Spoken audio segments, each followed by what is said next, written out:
Hello दोस्तों, आज मैं मनोविज्ञान के संप्रदाय से संबंधित टॉपिक को लेकर आया हूं, क्योंकि यह एग्ज़ाम की दृष्टि से बहुत महत्वपूर्ण है। कोई सा भी टेट का एग्ज़ाम हो, मनोविज्ञान के संप्रदाय से संबंधित क्वेश्चंस एग्ज़ाम में अक्सर पूछे जाते हैं। इसमें मैंने एक सब टॉपिक लिया है उद्देश्यवाद।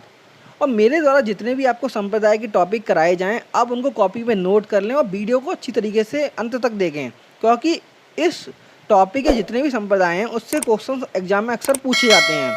और यदि आप ये वीडियो पहली बार देख रहे हो तो please like, share and subscribe कर दीजिए। चलिए स्टार्ट करते हैं, उद्देश्यवाद को समझते हैं। हमारे सामने पहले एक क्वेश्चन उठेगा कि उद्देश्यवाद के जनक कौन हैं। जब हम उद्देश्यवाद के जनक की बात करें तो ये विलियम मैकडूगल को कहा जाता है। और जब हमने जनक को जाना कि इसके जनक विलियम मैकडूगल हैं, तो फिर उद्देश्यवाद के बारे में एक बात ये भी बोली गई है कि उद्देश्यवाद को हॉर्मिकवाद के नाम से जाना जाता है। अब हमारे सामने एक क्वेश्चन उठेगा कि हॉर्मिकवाद क्या होता है। हॉर्मिक शब्द यूनानी भाषा से निकला है पहली बात तो, और इसका जो अर्थ होता है स्वार्थ या प्रयोजन।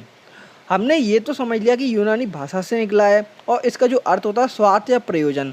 हमारे सामने फिर से एक क्वेश्चन ये उठेगा कि स्वार्थ प्रयोजन कैसे। अब हम इसको समझते हैं।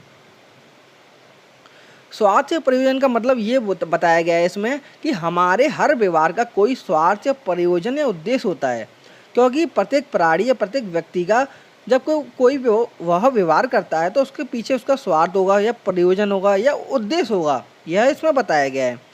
और जब हम नेक्स्ट को पढ़ते हैं कि हर व्यवहार का कारण एक मूल प्रवृत्ति होती है और मूल प्रवृत्तियाँ जन्मजात होती हैं और मूल प्रवृत्तियों से एक संवेग जुड़ा होता है।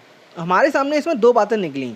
इसमें उन्होंने ये बताया है विलियम मैकडूगल ने कि हम जब भी व्यवहार करते हैं तो हमारे व्यवहार के कारण एक मूल प्रवृत्ति और एक संवेग जोड़ा जरूर होगा।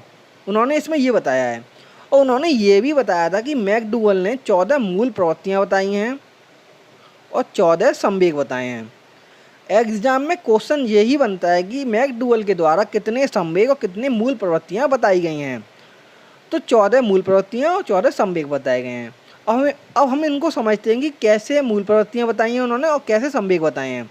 चलिए, जिसमें हम मूल प्रवृत्ति की बात करें तो पहली मूल प्रवृत्ति उन्होंने बताई है भोजनान्वेषण। भोजनान्वेषण वाले व्यक्ति में संवेग उत्पन्न होगा भूख का। और दूसरी उन्होंने बताई है युजुत्सा। युजुत्सा वाले व्यक्ति में संवेग क्रोध का उत्पन्न होगा। और तीसरी उन्होंने बताई जिज्ञासा। जिज्ञासा वाले व्यक्ति में संवेग आश्चर्य का उत्पन्न होगा। और नेक्स्ट में उन्होंने बताया है संग्रह प्रवृत्ति। संग्रह प्रवृत्ति वाले व्यक्ति में संवेग स्वामित्व का उत्पन्न होगा, क्योंकि वो स्वयं का मालिक होगा, उसका ही मालिक होगा वही। अब नेक्स्ट में उन्होंने बताया पलायनवाद। पलायनवाद वाले व्यक्ति में डर का संवेग उत्पन्न होगा, उन्होंने ये बताया था इसमें। और नेक्स्ट में निर्वृत्ति। निर्वृत्ति वाले व्यक्ति में घृणा वाला संवेग उत्पन्न होगा। अब जब हम नेक्स्ट की बात करें, नेक्स्ट आता है सामूहिकता। सामूहिकता वाले व्यक्ति में संवेग एकाकीपन का उत्पन्न होगा। अब आता है नेक्स्ट हास। हास वाले व्यक्ति में उन्होंने आमोद का संवेग बताया है। अब नेक्स्ट आता है काम वासना। काम वासना वाले व्यक्ति में कामुकता का संवेग उत्पन्न होगा। और जब हम नेक्स्ट पे बात करें आत्मगौरव, आत्मगौरव वाले व्यक्ति में आत्माभिमान का संवेग उत्पन्न होगा, उन्होंने ये बताया है। अब हम बाकी के उनके 3 संवेगों को समझें और मूल प्रवृत्तियों को समझें तो उन्होंने नेक्स्ट में बताया पुत्र कामना। पुत्र कामना वाले व्यक्ति में जो संवेग उत्पन्न होगा वो उत्पन्न होगा वात्सल्य का। और जो दैन्य वाला व्यक्ति होगा उसमें करुणा का संवेग उत्पन्न होगा। और जो उनका अंतिम मूल प्रवृत्ति और संवेग आता है उन्होंने उसमें बताया था शरणागति। शरणागति वाले व्यक्ति में हीन भावना का संवेग उत्पन्न होगा। अब मैं बात करूं इन संवेगों मूल प्रवृत्तियों के बारे में, इसके क्वेश्चंस एग्जाम में अक्सर पूछे जाते हैं। इसमें से क्वेश्चन बन जाएगा कि पुत्र कामना वाले व्यक्ति में किस प्रकार का संवेग उत्पन्न होता है, तो हम बताएंगे वात्सल्य का। तो आप इन संवेगों को और मूल प्रवृत्तियों को कॉपी पर नोट कर लीजिए और उनको अच्छी तरीके से याद कर लीजिए, क्योंकि एग्जाम में अक्सर इसके क्वेश्चंस बनते हैं। अब हम नेक्स्ट बात करें मैकडूगल के बारे में, तो उन्होंने बताया है मैकडूगल ने मूल प्रवृत्ति के 3 पक्ष बताए हैं।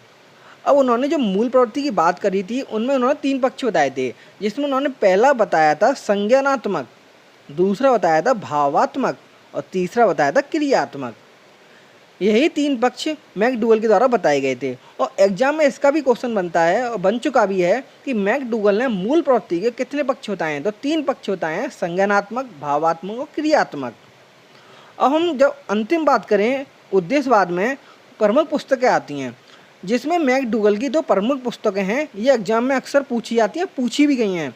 जिसमें पहली पुस्तक उनकी आती है an introduction to social psychology और दूसरी है एन आउटलाइन ऑफ साइकोलॉजी।